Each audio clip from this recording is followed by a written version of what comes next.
when you were mentioning that we're going to have you on the show, a lot of people, of course, referred to the first two things which came to their mind, which other things which we're not actually going to talk about today, because that's the things that get talked about every single interview I've ever heard with you. It's like by rote. It's like pushing the buttons, and it comes out word for word the same way each time. But I'm just kind of tired of talking about those two things. And one, there might be some legal ramifications, so I'm trying to stay away from one of them.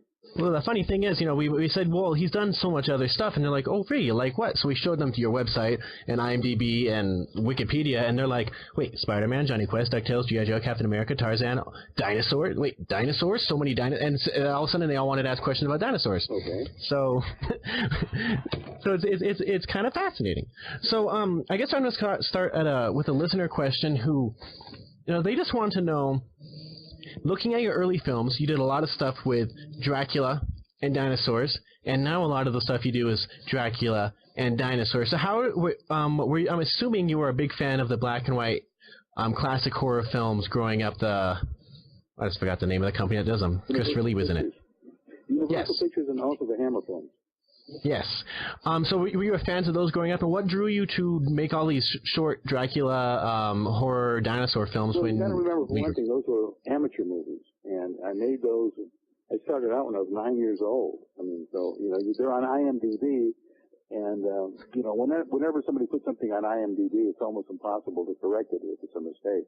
It's on there forever, pretty much. And a lot of the credits they have of mine, or things listed as credits, were actually things I shot in my backyard when I was just a kid. They were home movies.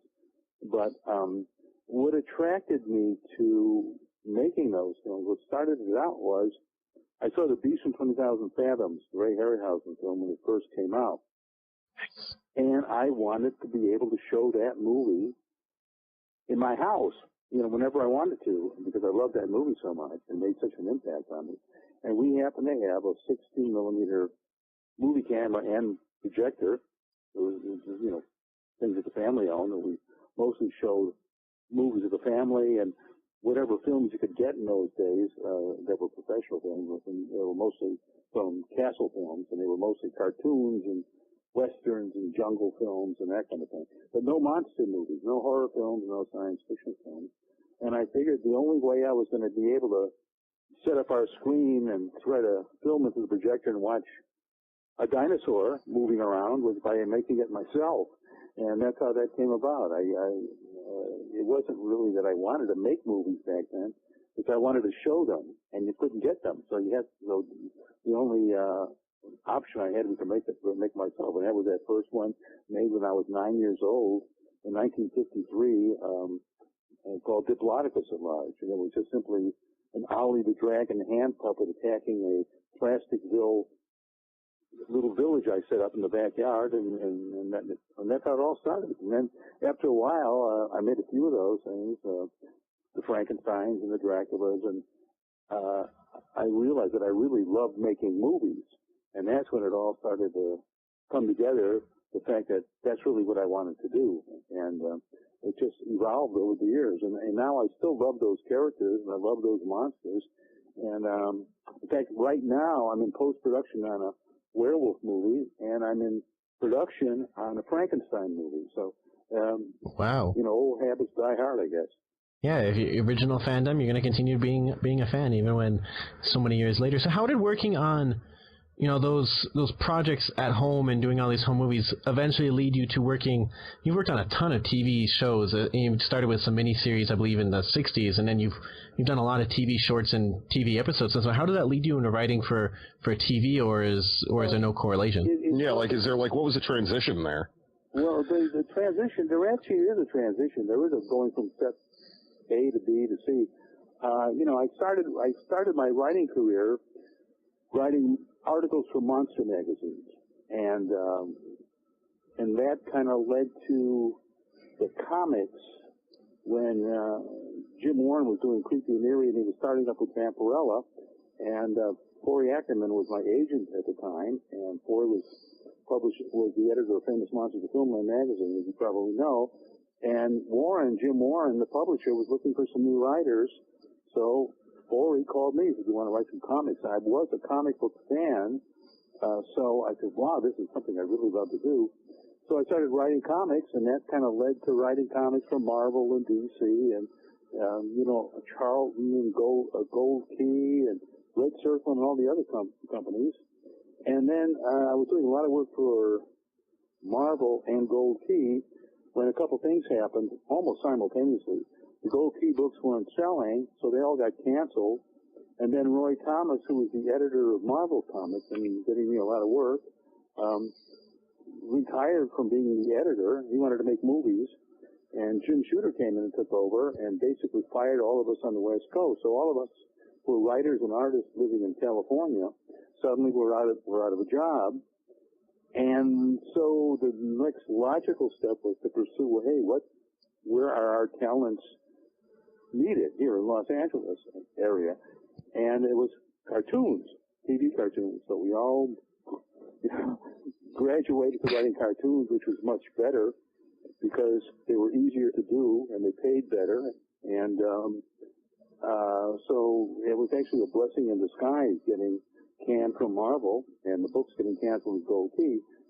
And one thing about writing for animation, unlike a movie script where you write scenes in master shots and let the director kind of figure out what the angles are going to be, the cuts and everything, and the editing, you write all that into the script. So whereas a half-hour TV script might be, 20-some pages long, a half-hour animation script could be 50 or 60 pages long because you're really directing them on paper.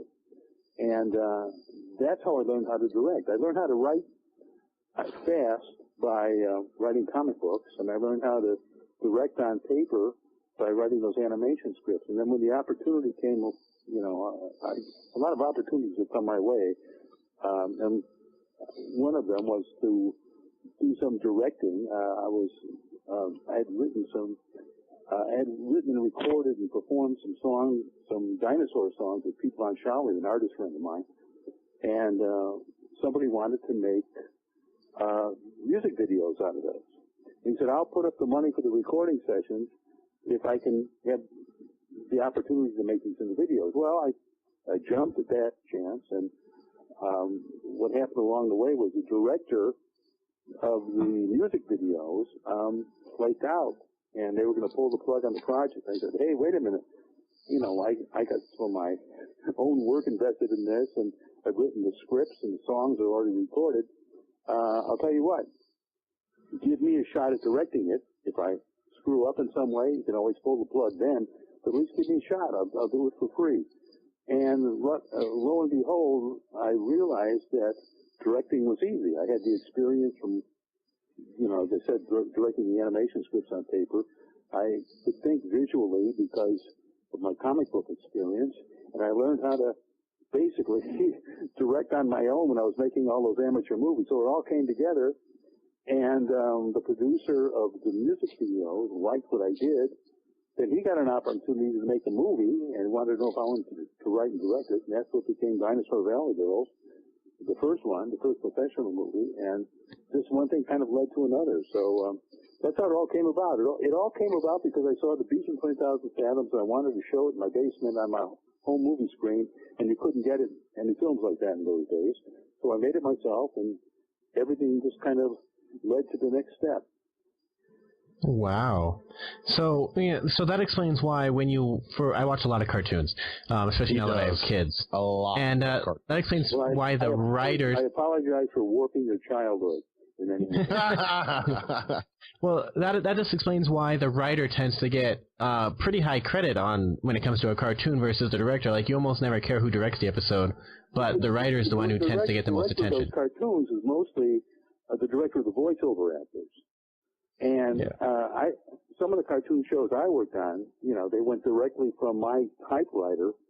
And those remember typewriters? Remember those? Yes, I do. Actually. Oh yeah, those mechanical things where you punch the keys. Right. Well, anyway, the script would go directly from my typewriter to the storyboard department, and they would start breaking it down. And the director never really saw it. The director was busy, directing the voiceover actors. So.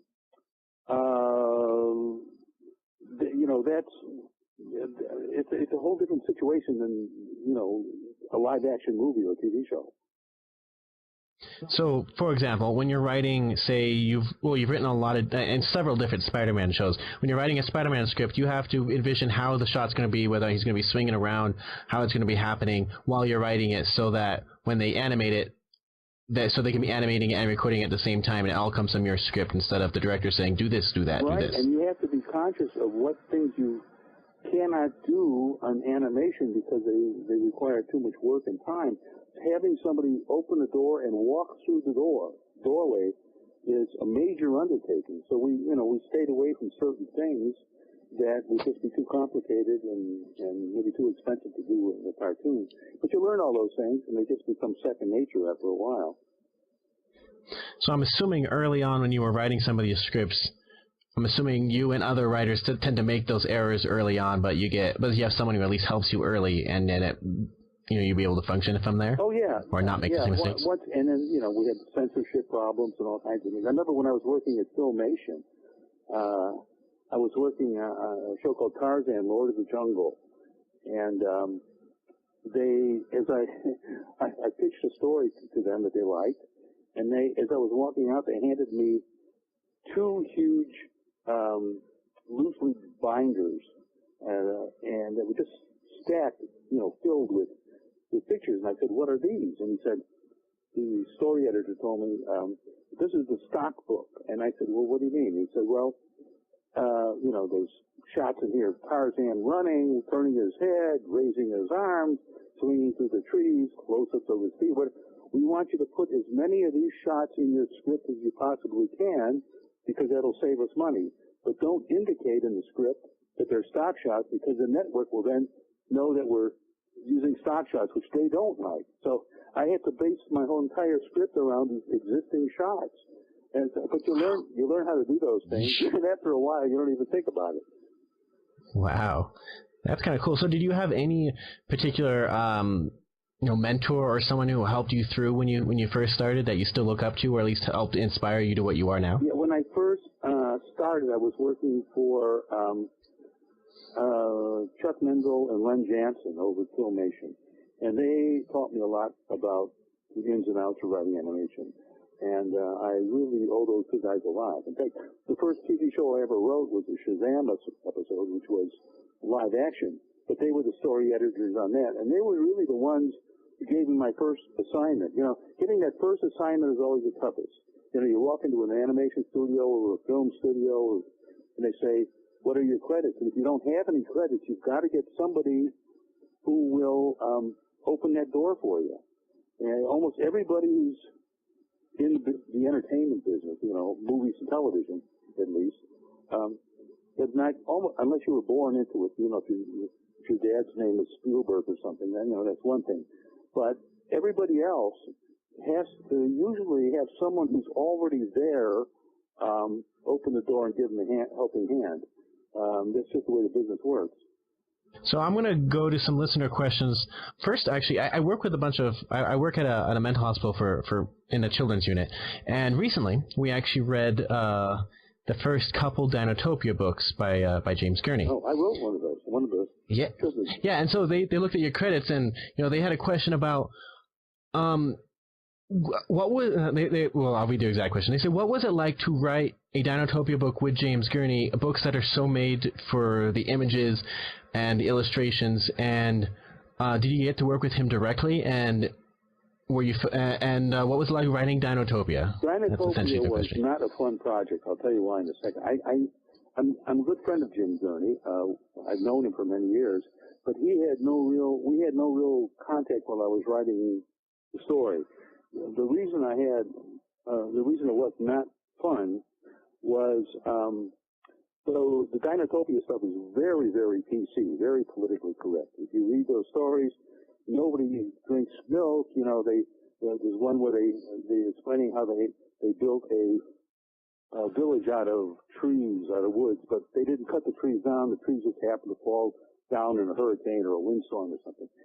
And there were things that in my first draft got thrown out the window. For instance, I had a wagon being pulled by a dinosaur, and the kid in the story was sitting in the driver's seat.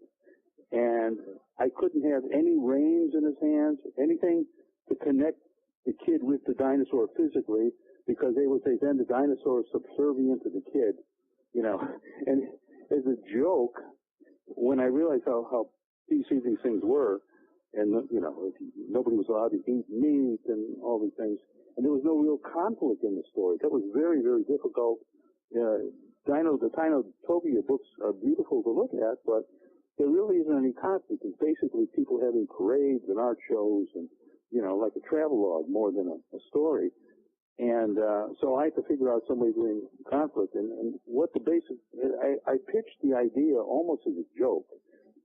Well, what if you had a big dinosaur, a carnivorous dinosaur, that was raised from a hatchling and then fed vegetables, so it didn't eat meat. I said, that would be the ultimate Dinotopia story, you know, a theropod, a Giganotosaurus that didn't eat meat. And then another friend of mine, Mike Brett Sermon, who's a paleontologist at the Smithsonian Institution, said, "No, you can't have that. It'll die. It would die within a couple of days after it was hatched. It's got to eat meat." That's what, you know. So I said, well, so that we went back and forth. How are we going to do this? Because they liked the basic idea of the story, but there was this whole carnivore thing. So finally, I guess it was Jim Gurney, who finally okayed it. If the Giganotosaurus only ate, what do they call it, non-sentient animals. What do you mean by non-sentient animals? Well, what he meant were things like slugs and, you know, that kind of stuff they would find in a swamp. Things that weren't cuddly and cutesy, you know. So that's what we did. We had the dinosaur survive by eating all this goofy stuff in the swamp, and that's how the story went. But it wasn't, you know, it took a lot of time to get to the point where the story was okayed. And, you know, I would have rather made it a little bit more, you know, action-packed and everything. But there were all these restrictions, so it would conform to the Dinotopia set of rules. So anyway, that was my experience writing the one Dinotopia story I did. Well, and since then you've written a lot of other dinosaur books, be they fiction or non-fiction, by the looks of it. I've written a lot of dinosaur stuff, you're correct. So, one listener just wants to know, if I can get, okay, I have the question. Why dinosaurs, and what drew you to writing so much or learning so much about dinosaurs, and what's your favorite dinosaur? Well, the last question is easy to answer. They're pretty much all my favorite. They're all just so fascinating in their own way. So I don't really have like, you know, when I was a kid, I guess it would have been T-Rex, like all little boys, you know, or any of the big meat eaters with the big teeth and all that. But they're all just so fascinating. Why?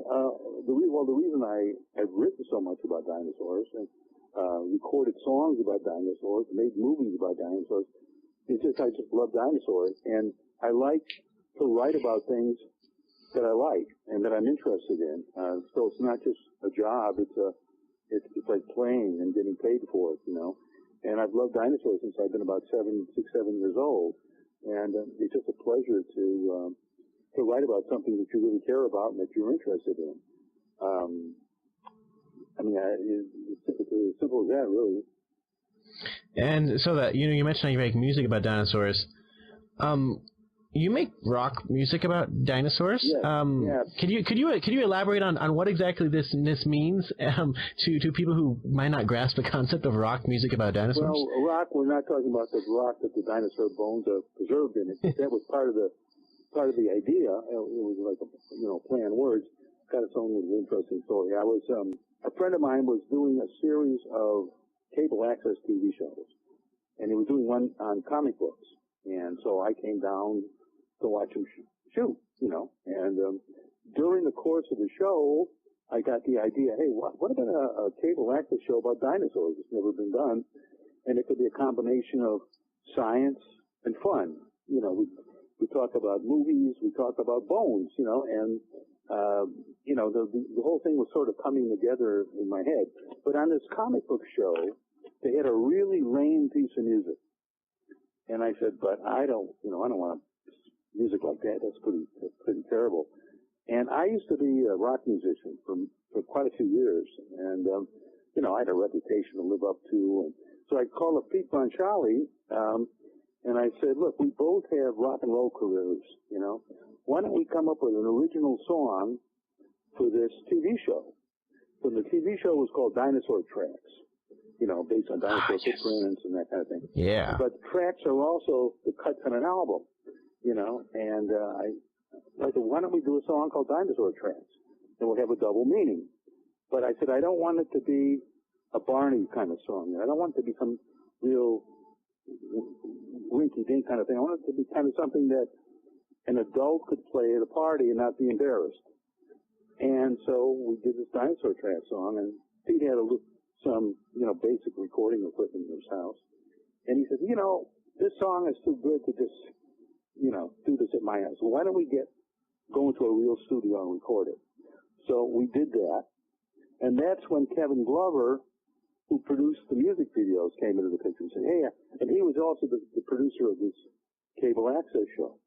And so he said, if you guys can come up with, enough new songs, we can turn them into music videos. So Pete and I got together, and my idea was, hey, let's do every song.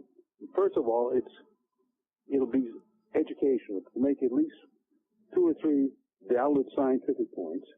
But on the other hand, it'll be a catchy song that could maybe make the top 40 charts. I don't know. But the other thing is, let's do each one in the style of a different era of rock music. So we'll do one that sounds like the Beatles. We'll do one that sounds like Buddy Holly. We'll do one that sounds like Heart. We'll do one that sounds like Billy Idol, whatever. And so we came up and we put out an album. We finally realized, hey, why don't we actually do something with this music? And so we put it out on an album, a cassette album called Dinosaur Tracks. And then, we got all interested in this, and the creative juices started flowing. We did a second album called More Dinosaur Tracks. And then we did a third one eventually called Dinosaur Tracks Again. And that's how that all came about. So we have 36 songs altogether. And Dinosaur Tracks, as I said, has a double meaning. And we call it the Rock of Ages, which also had a double meaning. And, just one thing kind of led to another. And some of those songs now have appeared in movies. They've appeared they were heard in documentaries about dinosaurs that other people have made. So they're quite they really got around. They really had quite a bit of exposure. Yeah, and talking about dinosaur books in general, when in my brain when I think of people writing dinosaur books or paleontologists that I can think of off the top of my head, usually I go to Jack Horner just because I'm a Jurassic Park. I'm a big Jurassic Park fan. Yeah. But then I look at the dinosaur books on my shelf, and I have the Dinosaur Encyclopedia, which is written by you. Uh-huh. I have a Jurassic Classics written by you. I have the Dinosaur Dictionary written by you, so I should have known your name more than Jack Horner's. Oh, well, I'm glad you pronounced it correctly, too. Usually they pronounce it Glut when they don't know me, but it is pronounced Glut, and you got it right you hit it right at the beginning of the interview. Nice. Awesome. See, Jerry, you owe me $5.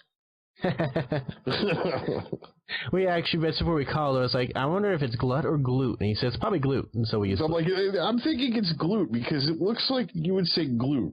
But actually, it was much when my grandfather came through Ellis Island. It was a 3-syllable name. And the guy that was checking him through, it was just too much to write down. So he just shortened it to Glut. And it's been Glut ever since. But all through my life, people have been mispronouncing it. I feel your pain. It's the same way with my last name. Your last name's Schron, but it was like shortened from like some sort of 5-syllable, like insane German last name. Oh, my grandfather and his brother came in at the same time, but they had 2 different guys checking them in, and each one spelled the name differently. So my grandfather and his brother went through life here in the U.S. spelling the names differently. I see. Okay. I don't know if I have that distinction, but that's kind of crazy. Yeah. So there's a listener question here. It's concerning the book Bugged. And they want to know if, to your knowledge, or were you aware that the Mummy movies probably stole your concept for scarabs eating people from Bugged? Could you say that again? What was that? Okay. You wrote a book called Bugged in the 70s. Yes. And they just want to know, I think they're being partially sarcastic, but like, were you aware that the Mummy movies in the 90s probably stole from your book Bugged when scarabs are eating people? No, I never thought of that. But it's funny that book. I wrote Bugged with the intention of it becoming a movie, because when I wrote that book, there were movies like Dr. Fives that were very popular, and all those environmental movies like Frogs and those things, where insects or other animals were killing people off, for one reason or another. And second, there would be like somebody having revenge by taking some theme and using that theme to kill people off, like theater or blood. So I kind of combined the two. I figured, well, this would make a good movie, and I actually wrote Peter Cushing into it. There's a character in there who's a paleontologist, and I described him as just looking like Peter Cushing. And all the killings in that book were based on Escher artwork. I had a book on Escher, and I was just so intrigued by all of his illustrations, and a lot of them used insects, praying mantises and that kind of thing. And I recreated in the novel scenes from those Escher illustrations. And there's one Escher picture of a scientist somebody who looks very much like Peter Cushing, examining a bug with a magnifying glass. And I put that scene in the book. So there was a lot of Escher references in there, even though nobody ever seemed to have picked up on them. I see. That's pretty cool. Yeah, that actually is really cool. Especially the whole Peter Cushing part. Like, I would assume that a lot of people would probably do that, though, if they're writing a book thinking, I want to make this into a movie. Everybody's got to have a vision, I guess, in their head, like every author, like, I wonder who would play this character. Yeah, well, I always think visually. I always try to think visually.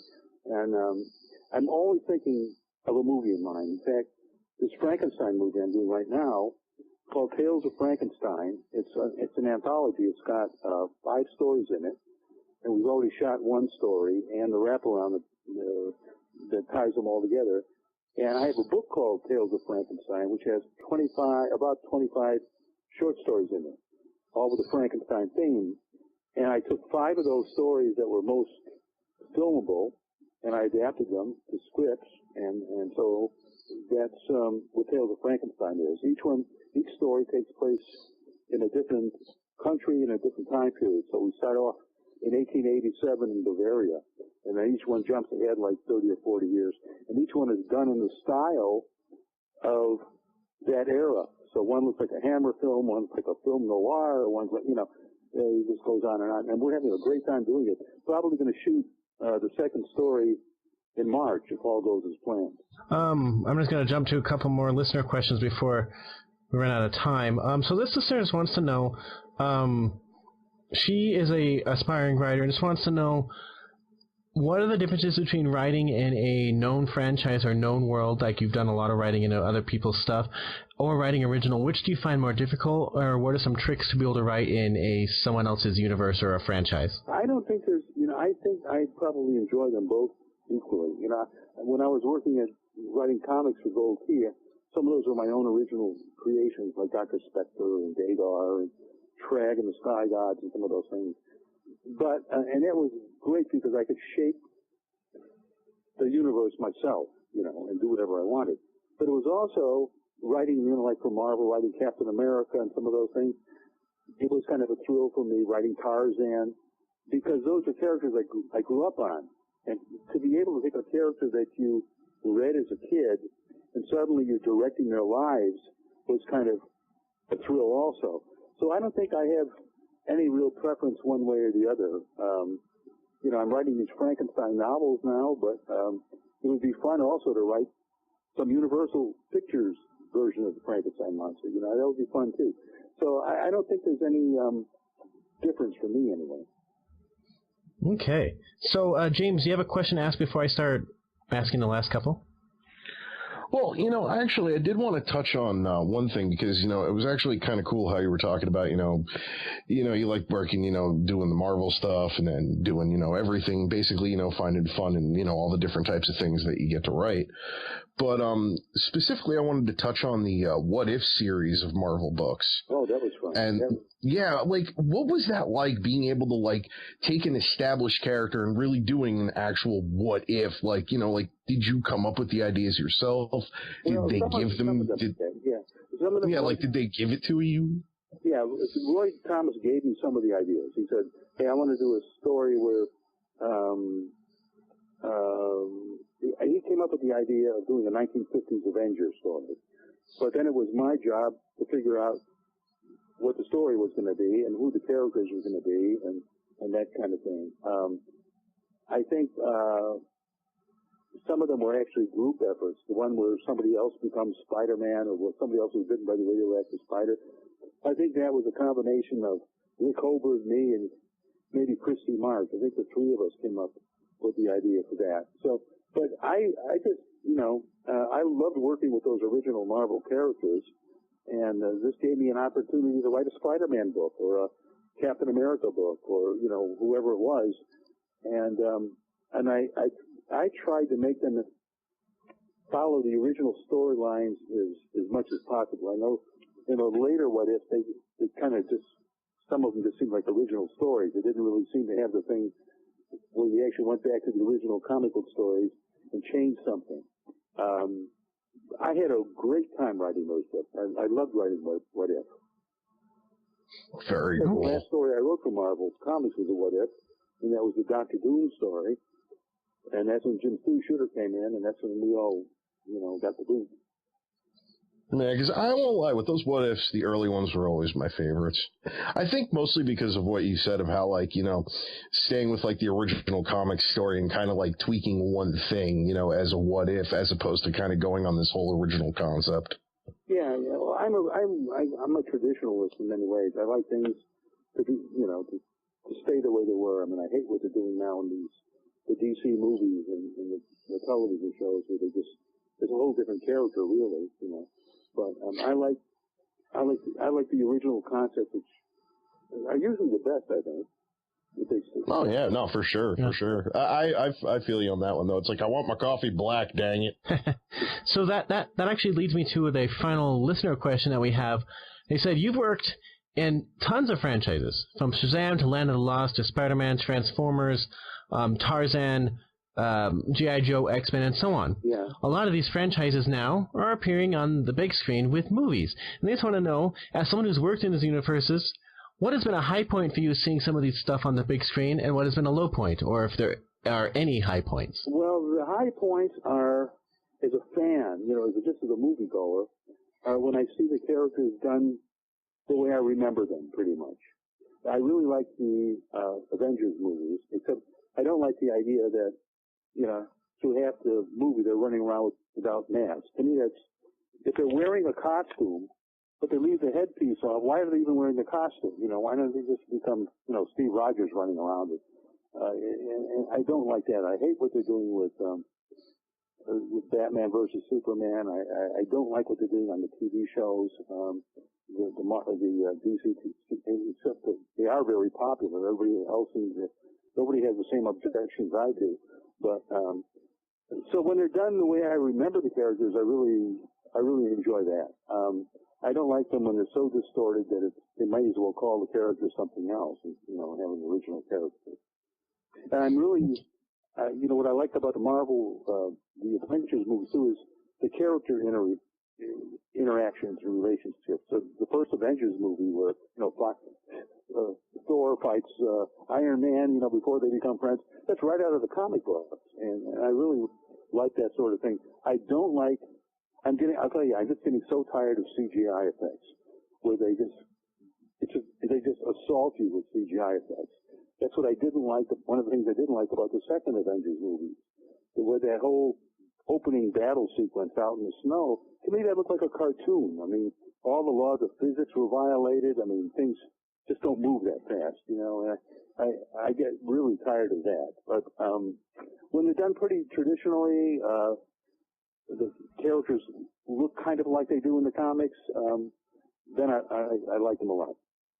Okay, so this person has the second half of their question is, you were able to write in the 80s short-lived dinosaur action series Dino Riders, which apparently Mattel is working with some Hollywood producers like Dracula Untold and so on to make a Dino Riders movie. Do you think there is any hope for this movie to not be terrible? That's the question. I don't know if it'll be terrible. It'll probably be pretty stupid. The TV show is kind of stupid. But I don't know. Mattel's doing it, you say? Well, it says Mattel. Let's see. I'm pulling up the article. It says Hollywood studios are working with Mattel. So either whoever owns the rights to it or Mattel themselves, but they're working with the producer of Dracula Untold and Sin City: A Dame to Kill For. Well, I didn't like Sin City. I just found it kind of dull, actually. But I don't know. So I don't know anything about the Dino Riders movie. I wish they would put the cartoons out on DVD, though, because I wrote a bunch of those. I wish so too. They put Street Sharks. They finally put Street Sharks a couple of years ago in the old Godzilla cartoon. So there's a chance it'll eventually pop up. Lots of people have been putting them out there, but I remember Dino Rider as well. But I don't know if a movie would work. I don't know if a movie would work today, but I will say one thing: how dare they put out Street Sharks but not Dino Riders? That makes no sense to me.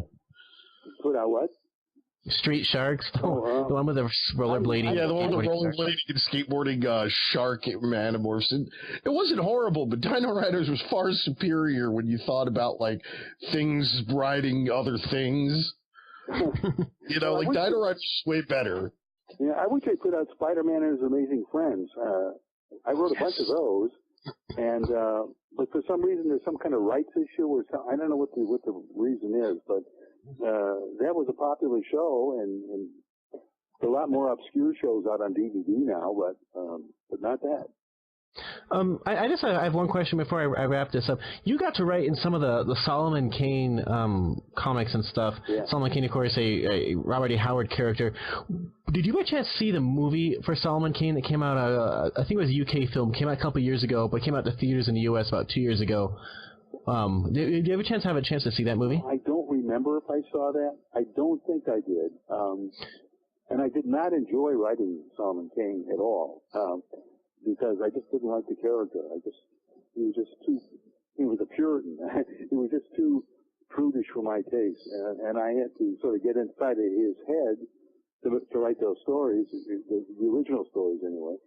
But it did give me a chance to do a Dracula story and a Frankenstein story which had I think kind of a dinosaur-looking creature in it. So that was, I did enjoy those stories, but most of those were adaptations, and I just took the Robert E. Howard stories and tried to make them as close to the original stories as I possibly could. I mean, I wrote my scripts directly based on the prose fiction in those stories. And I think sometimes because we did the Marvel style where the artwork comes first, I just took the stories, I took the paperback, and I just marked off the little paragraphs, and I sent them to the artist, and I said, here's page 1, here's page 2. He drew it any way he wanted, and then I just wrote the dialogue and the captions and everything over that artwork. Well, if you by chance ever liked the concept of like Van Helsing and so on, I think you'd probably enjoy at least checking out Solomon Kane. I think it's on Netflix or something like that one. I actually thought it was a pretty decent film, and it definitely didn't adhere to how Puritan he was, even though he's clearly still Puritan. But it's more of a monster movie. I hated Van Helsing, but I'll tell you what I thought was a pretty good Solomon Kane movie, and that was Captain Cronus Vampire Hunter. That Hamlet did back in the 1970s, I think it was. And to me, that was Solomon Kane. I mean, he wasn't a Puritan, but he had the swashbuckling sword and all that, and he fought vampires and things, and that's the way I thought it should have been done. But I don't think I saw the Solomon Kane movie. I knew there was one, but I don't think I saw it. Yeah, it stars Richard Purfoy, one of the stars from the HBO's Rome, and he's in some other things. And it has Oh, darn it, I forgot his name already. He's the dinosaur, the T-Rex hunter from Jurassic World. Not Jurassic World, from Lost World. But it's a decent one. But if you ever see it on Netflix or something, it's probably worth checking out. Yeah, that's a monster movie. Yeah. But James, do you have any last questions before we wrap this? No, actually, I'm actually pretty good. I wanted to ask about the Marvel stuff, but a lot of the stuff that I was going to ask our friend Mr. Glut here already sort of covered. So I was just listening. I'm just happy to be along for the ride. Dan Warren said in King of the Zombies, when they said, "Hey, how you can't talk if you're a zombie," he said, "Well, can I help it if I'm loquacious?" Well, I tend to get out. So I guess we're just gonna. The last question we always ask everyone who's on the show. We're gonna give you a chance to promote current projects, your website, how people can contact you. Any appearances you may have, anything you'd like to promote or say to the fans, listeners. Anything about books, movies, whatever. Well, we're gonna give you the soapbox. Well, the soapbox is yours. Yeah, I've got a few convention appearances coming up. One in San Diego, not the Comic-Con, but the Comic Fest coming up next month, and then in March I'm doing the San Fernando Valley one-day comic book convention. I'm doing one, I think, in the state of Maryland in August. I don't know. We'll just see what comes up this year as far as conventions. And I got another book coming out called New Adventures of Frankenstein Volume 2, which should be coming out soon, I hope. And then these two movies, the werewolf movie and the Frankenstein movie. What else? Oh, I'm doing comics again. I sort of came out of retirement to keep my fingers in the pie. I'm writing for The Creeps, which is kind of a takeoff on the old Warren magazine. And the first story I did in 30-some years, on the urging of Rich Butler, my friend, artist, first story I did was called Nightmare in Nitrate. And I got a call from a producer who wants to make that into a movie. So, and I'm also writing I forgot about this. I just did a episode of a Middle Eastern Saturday morning cartoon show called Majid, and I am writing and I can't talk about this, it's still top secret, but it's a big budget, feature-length animated Japanese movie that's not an anime, it's going to be traditional animation. So that's so anything, basically what I do, what I've always done, what I always hope I'm going to do till I drop dead on a set between the words action and cut is, just do anything to avoid getting a regular job. That's what I do. Fantastic. So just one last request. This is just so we can help promote this even more. If we could have a bumper with you just saying, hi, this is, Donald Glut, writer, TV writer, movie director, and you're listening to Bombad Radio. Just something like that one so that we can just put it on other shows and help send people back to this episode. Okay, and it's what radio? Bombad Radio. Yes. What is a Bombad? Bombad is actually a Star Wars reference. We were all kids in the I was born in the 80s, but kids in the 90s, and so it's a Phantom Menace reference. With, okay, all right, okay. Yeah, it just kind of stuck. Okay, you want me to do it now? Sure, yeah. You want me to say this is, or I am, or how did you? Or say, hey, I'm Don Glut, and you're listening to Bombad, and you can listen to me right here on Bombad Radio. Okay, all right. Hey there, this is Don Glut, and you can hear me on Bombad Radio. Thank you so much. Is that okay? Thank you. You want to take two, or? Let's do a take two, and just say, hi, this is Don Glut, writer, director. Screenwriter, writer, director, and you can listen to me on Bombad Radio. Okay. Hey there, this is Don Glut, writer, director, paleontologist, musician, and anything else I can do to avoid getting a job, and you are listening to me on Bombad Radio. Fantastic. Awesome. Okay, can I do that bumper one more time? Yeah. Okay. Yeah, we'll do it one more time. Yeah, it was a little clunky. All right. Hey there. I'm Don Glut, writer, director, musician, paleontologist, and a lot of other things. And you can hear me now on Bombad Radio. Fantastic. Thank you so much. Okay. Thanks. It was fun, and can't wait to hear it. Thank you so much. Okay. Bye.